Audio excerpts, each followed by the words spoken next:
vlog down here today on a pretty much deserted Porth beach.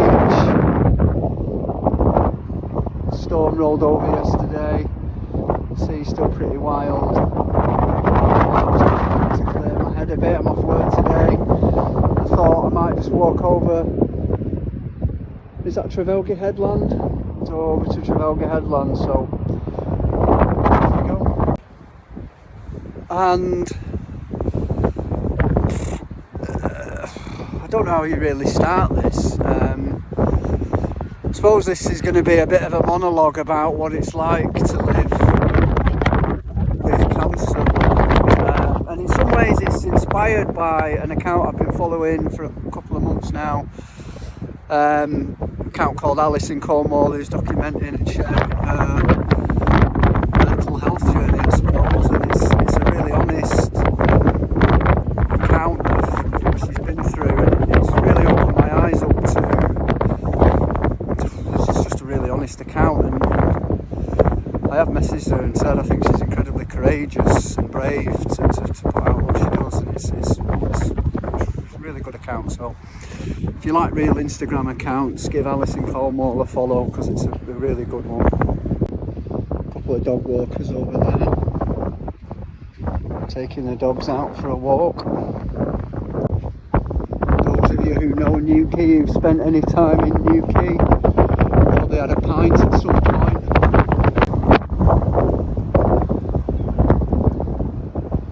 Now you can see the river, or the stream, as it meanders its way down the beach.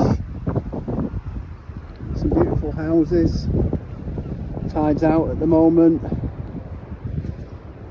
Porth in the summer can be incredible. So,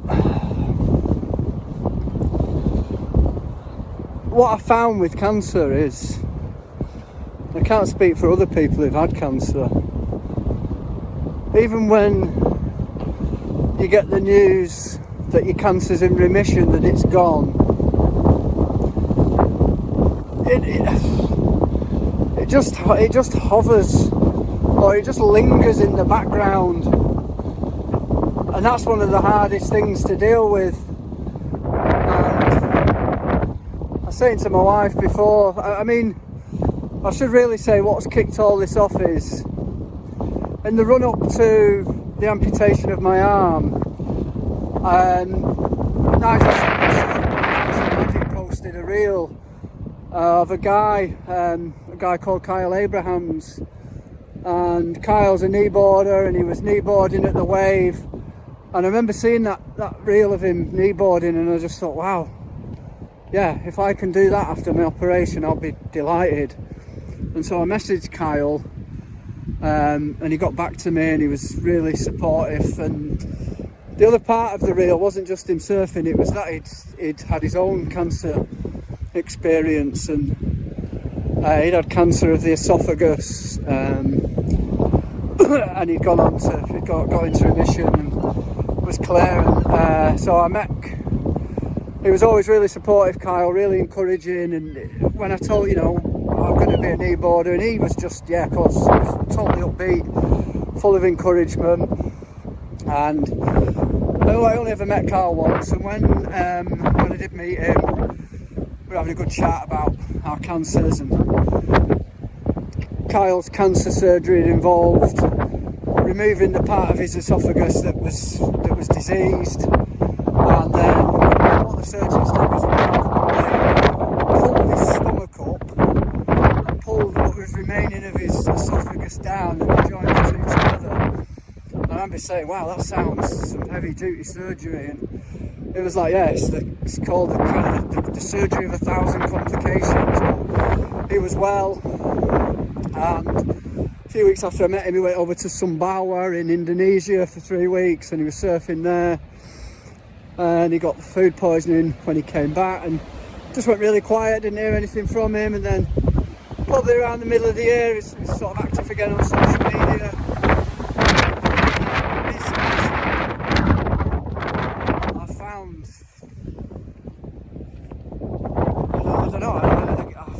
I don't know the guy really well. I don't know, it's brought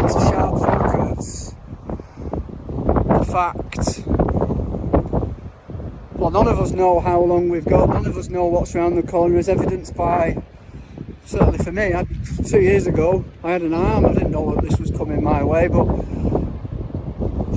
I found it difficult to read about Kyle, to see pictures of him he went out to the kneeboard world championships in 2022, I think, and he wasn't pleased with how he'd served, and I remember saying to him, "Oh mate, you were there though, that's all that matters." I wanted to serve better.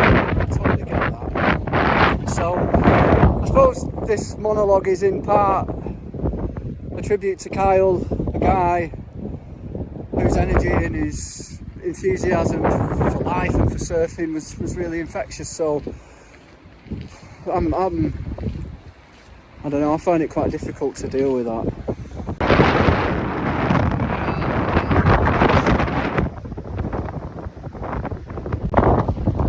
It's quite blowy, as you can probably hear. There's a little bridge. This is a cool little bridge. I love stuff like this. There's plenty of people. Look at that. And you can walk through there in some. I've got to be careful holding my phone over here. But yeah, you can walk through, or you can paddle through here. Paddle through on your board, or stand on the board, whatever takes your fancy. Great place to watch the sea, just the movement and the energy of it all. Stop and take it in for a minute. Stunning. It's pretty blowy up here right now. Wow! Amazing, look at this. Mega.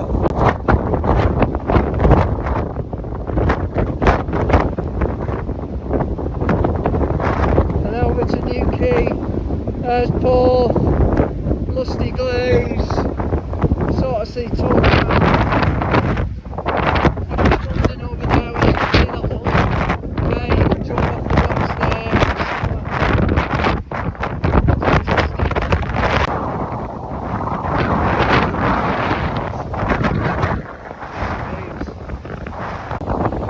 But yeah,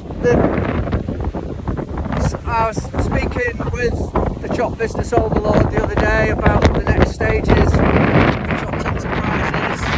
He made a good point. He went, yeah, I guess you never hear about the middle bit of cancer. You hear someone's had cancer, they've had the treatment, they've recovered, they're getting better, or it goes the other way and they die. You don't hear the middle bit, the effects that cancer takes on your body and your mind.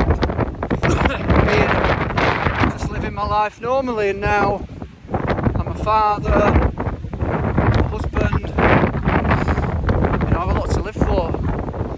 And with Kyle's passing, someone whose cancer journey happened at a similar time to mine, it really brings into sharp focus that it can come back whenever it wants. And that's scary, that's frightening.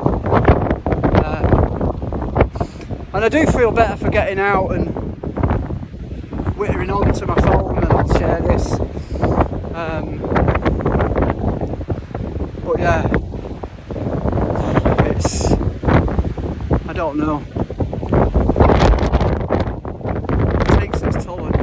It takes its toll on you mentally, physically. And I guess with the guys I've seen, the guys I've been to, surviving cancer has left us all disabled. It's left us physically debilitated forever. And I guess that's not a side of cancer you ever hear, is it? But it's a very real side of it.